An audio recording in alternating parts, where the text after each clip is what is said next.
Welcome back to corporator graph. పేరుకు senior corporator, గల్లీ సమస్యలంటే silly thing. Double bedroom ఇళ్లు కడుతున్నాం కదా అని మిగిలిన సమస్యలు లైట్. గుడిమల్కాపూర్ జనం ఎదుర్కొంటున్న సమస్యలేంటి, వీటి పరిష్కారంలో కార్పొరేటర్ పనితీరేంటో ఇప్పుడు చూద్దాం.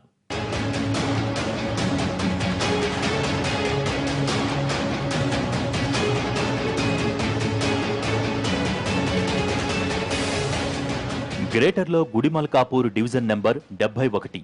మొత్తం 47,000 ఓట్లలో మైనార్టీ ఓట్లే 7,000 వరకు ఉన్నాయి.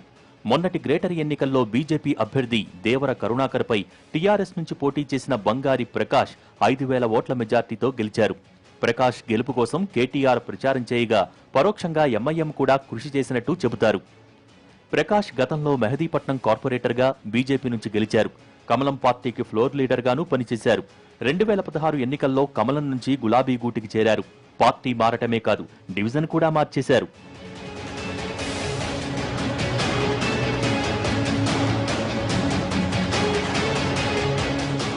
ప్రకాష్ డివిజన్ మార్పు వెనుక బలమైన కారణం బోజగుట్ట. 2,000 కుటుంబాలు ఉన్న బోజగుట్ట గతంలో మెహదీపట్నం డివిజన్లో ఉండేది. బోజగుట్ట డీలిమిటేషన్లో గుడిమల్కాపూర్ డివిజన్లోకి రావడంతో ప్రకాష్ తన డివిజన్ చేంజ్ చేసుకున్నారు. బీజేపీ అధిష్టానం ఇందుకు ఒప్పుకోలేదు. ఇక్కడి నుంచి దేవర దీపా కరుణాకర్ సిట్టింగ్ కార్పొరేటర్గా ఉన్నారు. గుడిమల్కాపూర్ నుంచి బీజేపీ టికెట్ దక్కకపోవడంతో పార్టీ మారి టీఆర్ఎస్ నుంచి గెలుపు సాధించారు ప్రకాష్. గుడిమల్కాపూర్ డివిజన్ విభిన్నంగా ఉంటుంది. హైదరాబాద్, సికింద్రాబాద్ పార్లమెంట్ స్థానాల పరిధిలోకి వస్తుంది.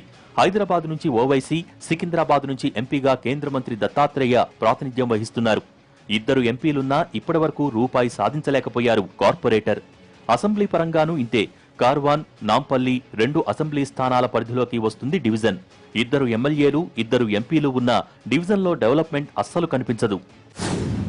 2 ఎంపీలు ఉన్నారు, 2 ఎమ్మెల్యేలు ఉన్నారు. కానీ మా డివిజన్లో ఒక్క రూపాయి ఖర్చు పెట్టారు. వాళ్ళు ఒక్కసారి కూడా తిరగరు. డైలీ ఏ సమస్య ఉన్నా జనాలు నా దగ్గరికి వస్తారు, నేనే చేయాల్సిన పరిస్థితి. వాళ్ళ కనీసం ఎంపీ ఎమ్మెల్యేలు ఉన్నారు అని కూడా మా డివిజన్ జనాలు మర్చిపోయారు. సాధ్యం కాని హామీలతో గులాబీ పార్టీ ఇక్కడి నుంచి గెలిచిందని ఆరోపిస్తున్నారు ప్రత్యర్థి దేవర కరుణాకర్. గెలిచాక హామీలను గాలికొదిలేశారని అంటున్నారు. ఇప్పటికీ రోడ్లు, డ్రైనేజీ సమస్యలు అలాగే ఉన్నాయని మండిపడుతున్నారు. గతంలో కూడా చేసిన కార్యక్రమాల్లోనే ఈ రోజు కూడా వాళ్ళు చూపెట్టుకుంటూ ఈ రోజు వరకు కూడా ఇలాంటి ఒక్క రోడ్డు కూడా ఇక్కడ శంకుస్థాపన చేసింది మేము చూడలేదు, కనతలేదు. డెవలప్మెంట్లో వాటర్ లైన్ వేయించింది లేదు, సివరేజ్ లైన్ వేయించింది లేదు. అంటే ఉన్నదాన్ని చూపెట్టుకోవడం, ఇన్స్పెక్షన్ చేయడం, ఫోటోలు దిగడం వరకే ఈరోజు కార్పొరేటర్ పరిమితమయ్యారు. ఖాళీ మబ్బపెట్టి ప్రజల్లోని మబ్బపెట్టి మేము అది చేస్తాం, ఇది చేస్తామని అరిచేతంలో సర్గం చూపెట్టే విధంగా అలా ముఖ్యమంత్రి స్థానంలో స్థాయిలో ఈరోజు కార్పొరేటర్లు మాట్లాడడం జరుగుతూ ఉంది. ఈరోజు చూసాం ఏంటంటే ప్రజలకు కొన్ని మీది పథకాలను పెట్టాడు. ఈ దేవాలయంలో ఒక 10,000 రూపాయలు ఇవ్వడము, పండుగలు చేయించడము, ఇలాంటి కార్యక్రమాల్లోనే వాళ్ళు ఉన్నారు. కానీ జనాలకు అవసరమైన వర్కులు ఈరోజు వరకు రేషన్ కార్డు లేదు. ఈరోజు వరకు కూడా మనిషికి రోడ్లు లేవు. ఇది చూస్తున్నారు మీరు అంతా. ఎక్కడ ఆ రోజు వేసిన రోడ్లే ఈ రోజు వరకు కొనసాగిస్తూ ఉన్నారు. గుడిమల్కాపూర్లో స్లమ్ ఏరియాలు ఎక్కువ. మౌలిక సదుపాయాలు పూర్తిగా కరువు. నీరు, డ్రైనేజీ సౌకర్యాల లోపం గత కొంతకాలంగా వేధిస్తోంది. డబుల్ బెడ్రూమ్ ఇళ్లొస్తే తమ కష్టాలు తీరుతాయని ఆశిస్తున్నారు స్థానికులు. అసలు ఈ హామీ వల్లే కారిక్కడ స్పీడ్ అందుకున్న మాట ప్రచారంలో ఉంది. బోజగుట్టలో కూడా దాదాపు 40 సంవత్సరాల నుంచి అక్కడ గుడిసెవాసులు గుడిసెలు వేసుకొని ప్రభుత్వ స్థలంలో ఉంటారు. 50 ఎకరాల స్థలంలో దాదాపు రాజశేఖర రెడ్డి ప్రభుత్వం 15 ఎకరాలు స్థానికులకు ఇస్తామన్న హామీ మీద కేటాయించింది. కేటాయించిన తర్వాత జియో నంబర్ 58 కింద అక్కడ ఉన్న వాళ్ళందరూ రాష్ట్ర ప్రభుత్వం తెచ్చిన జియోనే అది 100 గజాల వరకు ఫ్రీ రెగ్యులరేషన్ చేస్తామన్నారు.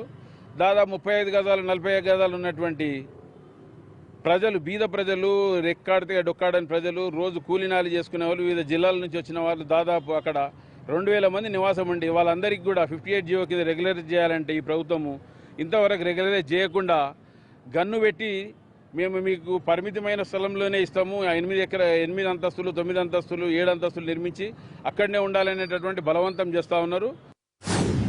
ఇదిగో ఇదే బోజగుట్ట. ఈ గుట్టపై 40 ఏళ్లుగా జనం స్థిర నివాసం ఏర్పరచుకున్నారు. ఇన్నేళ్లవుతుంటే వీళ్లకు సరైన వస్తుల్లేవు. నిన్న మొన్నటి నుంచి మంచినీళ్లు రావటం మొదలైంది. 10 నుంచి 60-70 గజాల వరకు వెలసిన ఇళ్లు ఎక్కువగా ఉంటాయి ఇక్కడ. ఈ గుట్ట మీద జనం ఎవరికి ఓటేస్తే వారిదే గెలుపు. ప్రస్తుతం బోజగుట్ట వాసులకు 2 పడకల ఇళ్లివ్వాలన్నది ఒక ఆలోచనగా తెలుస్తోంది. ఇందుకు జీవో నెంబర్ 58 అడ్డుగా తెలుస్తోంది. ఎన్నో తర్జన భర్జనల తర్వాత వీళ్లు డబుల్ బెడ్రూమ్ ఇళ్లకు ఒప్పుకున్నట్టు చెబుతున్నారు. ఇక్కడనే బతుకుతున్నాం, ఇక్కడనే ఓట్ల లిస్టు అన్ని ఇక్కడనే అయినాయి. మాయి సావులు బతుకులు సచ్చిన ఇక్కడ పెట్టాల్సిందే మమ్మల్ని. ఊర్లో ఏం లేదు మాకు. ఇప్పుడు ఈ నుంచి వీకేస్తే ఇస్తారా ఇయ్యరనే భయం ఒకటి భయపడుతున్నాం. ఇప్పుడు అన్ని సవలతులు బాగానే ఉన్నాయి మాకు. చెప్పినాం బెడ్రూమ్ కట్టిస్తామన్నారు, చూపిస్తామన్నారు. మన అయితే మొత్తం రాసుకపోయినరు, ఫోటోలు దించుకపోయినరు. ఏం చేస్తారో ఏం లేదో తెలియదు. అంటే ఇప్పుడు ఒకవేళ వీటిని ఖాళీ చేసిపోయి మీరు కొంతకాలం బయట ఉండాలంటే ఉంటారు? బయట ఉండలేము సార్. ఎవరు ఇస్తారు మాకు? రూమ్ కిరాయిలు కట్టుకోవద్దా? మాకు ఎవరు ఇస్తారు? ఇంత వానకాలం దినాల్లో దొరుకుతాయి మాకు ఇండ్లు? ఒక 3 ఎకరాలు ఖాళీ చేసి దాంట్లో ఇస్తాము, మళ్ళీ అందులో మీరు ఉండి మీరు మళ్ళీ మేము ఇది కట్టినాక మళ్ళీ అందరు ఇళ్ళకి రావాలని అంటున్నారు వాళ్ళు. అవుతుందో మరి ఏం చేస్తారో సార్ మాకు తెలియదు కదా. అందరికీ డౌట్, ఇది డౌట్ ఉంది. అలాగని సమస్య తీరినట్టేనని భావించడానికి లేకుండా ఉంది. అందరి ఫోటోలు తీసుకున్నారు, ఇంటింటికి నెంబర్లేసి వెళ్లిపోయారు. కొన్ని ఇళ్లకు మాత్రం బై 1 బై 2 అంటూ రాయటం వివాదాస్పదంగా మారింది. సర్వే టైంలో డోర్ లాక్ ఉన్న వాళ్లను పట్టించుకోలేదని, వాళ్ల పరిస్థితి ఏంటన్నది ప్రశ్నార్థకంగా మారింది. అయితే ఇన్ని ఏళ్ళ నుంచి నల్ల ఉంది, డ్రైనేజ్ ఉంది, అంతా ఉంది. కానీ ఒక అన్నదమ్ములో 2 ఉన్నోళ్ళకు ఒకటే కలర్ అక్కడిక్కడ వేసుకున్నందుకు ఒకదానికి వేసిరు, ఒకదానికి బై 1 అని పెట్టిరు. ఆ పబ్లిక్లో నా ఒక్కని కూడా సంశయం కాదు, కానీ 100 మంది 100కి 200 మంది పైన బై 1 ఉంది. ఆ బై 1 ఉన్నోళ్ళు భయపడుతున్నారు. జర ఏంటిది అది మాకు అర్థమవుతలేదు, చెప్తలే. మీకు ఏం కాదా మా నెంబర్తో ఏం కాదని నెంబర్ వేసినప్పుడు అన్నారు. దాని తర్వాత ఈ బై 1 గురించి చాలా ఎక్కడ వెళ్ళలే ఏం సంగతి అనేది. జనమంతా డబుల్ మాయలో ఉన్నారు కాబట్టి కార్పొరేటర్ బేఫికర్గా ఫీల్ అవుతున్నట్టు తెలుస్తోంది. అందుకే గుట్టపై ఎక్కడి చెత్త అక్కడే, అంతా గజిబిజి గందరగోళం. దీంతో ఇక్కడి వారు తీవ్ర ఇబ్బందులు పడుతున్నారు. అక్కడ డబ్బాలు పెట్టినాముగా అక్కడ చెత్తేస్తున్నారు, అక్కడ చెత్తేస్తున్నారు. మొత్తం గుడికి వస్తుంది. ఆ గుడికి వచ్చిన పూజారులు కూడా పూజలు చేస్తారు, కానీ ఆ చెత్త ఏంది ఇదేంది ఊడ్చుడు కానీ చేసుడు కానీ ఎవరు చేయరు సార్ ఇక్కడ. యాక్చువల్గా అయితే ఎవరైనా జిహెచ్ఎంసీ వాళ్ళు ఎప్పుడు వస్తారంటే మంత్రులు వచ్చినప్పుడు, పెద్ద పెద్దలు ఏపీలు వచ్చినప్పుడు సాఫ్ చేస్తారు అంతే. అంతకు మించి గుడి పట్టించుకునే నాదులు లేడు, చేసే నాదులు లేడు. గుడిమల్కాపూర్ మరో స్లమ్ ఏరియా జోషివాడ. అప్పుడెప్పుడో ఇక్కడ సర్కారు గ్రౌండ్+2 ఇళ్ల నిర్మాణం జరిపింది. పిల్లర్లు, స్లాబుల వరకు మాత్రమే వేసి చేతులు దులుపుకున్నారు కాంట్రాక్టర్లు. అదేమంటే మెటీరియల్ రేట్ పెరిగిందని అంటారు కాంట్రాక్టర్లు.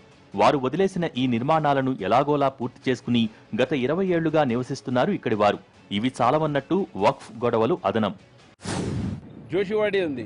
జోషివాడి కాంప్లెక్స్లో ఎన్నికలకు ముందు డబుల్ బెడ్రూమ్ కట్టిస్తాం, అక్కడ ఉన్న వాళ్ళకే కట్టిస్తామని చెప్పేసి ఈరోజు అక్కడ ఉన్న వాళ్ళకి కట్టియకుండా కొత్త వాళ్ళకి ఇస్తామనేటటువంటి డిమాండ్ తీసుకొచ్చి ఉన్న వాళ్ళని దాదాపు 600-700 మంది పట్టాదారులు గతంలో నిర్మించుకొని 1990 నుంచి నిర్మించుకొని ఉన్నటువంటి వాళ్ళని తొలగించి కొత్తగా ఇల్లు కట్టి కొత్త వాళ్ళని అక్కడ ప్రవేశపెడతామంటే అక్కడ స్థానికులు ఎవరు కూడా ఒప్పుకోవడానికి వీల్లేదు. ఎందుకంటే 600-700 మందికి ఒక్కసారి ప్రభుత్వం నిర్మించి ఇవ్వడము అసాధ్యం అవుతుందేమో. అక్కడ ఉన్న ఎంటీ బ్లాక్స్ ఉన్నాయి, కొన్ని కేసేసి నడిపిస్తూ ఉన్నారు అక్రమంగా భూ కబ్జాదారులు.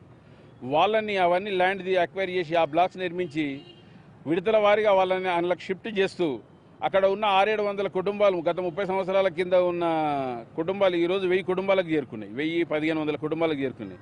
అక్కడి వారికే నిర్మించి అక్కడి వారికే ఇస్తే బాగుంటుంది. గుడిమల్కాపూర్లో మార్కెట్, కబడ్డీ స్టేడియం ఎంతో ఫేమస్. అదే సమయంలో ఈ ఏరియా ఎంతో సెన్సిటివ్ కూడా. ఏ చిన్న అవకాశం దొరికినా కార్పొరేటర్ పేరు చెప్పి అనుచరులు ఎంట్రీ ఇస్తారన్న ఆరోపణలు ఉన్నాయి. అలాంటిదేం లేదని అంటారు కార్పొరేటర్. అవినీతికి ఆమడ దూరంలో ఉంటున్నట్టు చెప్పుకొస్తారు. అంతేకాదు ఓ అధికారి డబ్బు కోసం బెదిరింపులకు పాల్పడుతున్నట్టు చెబుతున్నారు. కావాలంటే ఈ ఫోన్ రికార్డ్ చూడండని అంటున్నారు. చెప్పాలి మీకు ఐటీ కాడికి పోవద్దని అలా ఫోన్ చేసి ఎందుకు బెదిరిస్తున్నారు మీరు? నిన్న కూడా ఫోన్ చేసామంట, మొన్న కూడా. నేను మీరు 40 పిట్లను 20 పిట్లను కూడా వెళ్ళకుండా బెదిరిస్తున్నారు. నేను మంచి పద్ధతి కాదు ప్రభావతి గారు, నేను చెప్తున్నా. మీరు ఏదో పడతాడు, మీరు పైసలు గురించి డిమాండ్ చేయకండి ఎవరిని. టూ మచ్ అవుతుంది బాగా. డివిజన్లో నీళ్లు, రోడ్లు దారుణం. శానిటేషన్ సిబ్బంది సరిపడా లేకపోవడంతో అపరిశుభ్ర పరిస్థితులు. కుక్కల బెడద మరీ దారుణంగా ఉందని వాపోతున్నారు స్థానికులు. శారదానగర్ లోపల గల్లీలోకి వచ్చిన తర్వాత గల్లీల నుంచి మొత్తము డ్రైనేజ్ వాటర్ లీకేజ్ ఉంటుంది. మళ్ళీ వాటర్ ట్యాప్ వచ్చిన రోజు ట్యాప్ వాటర్ లీకేజ్, మొత్తం స్కూల్ పిల్లలకి ఇబ్బంది అవుతుంది. వెహికల్స్ పోతుంటే అంతా పిల్లలతో నడవడానికి కష్టమవుతుంది. అందరు ఓసారి గొడవనే అవుతుంది.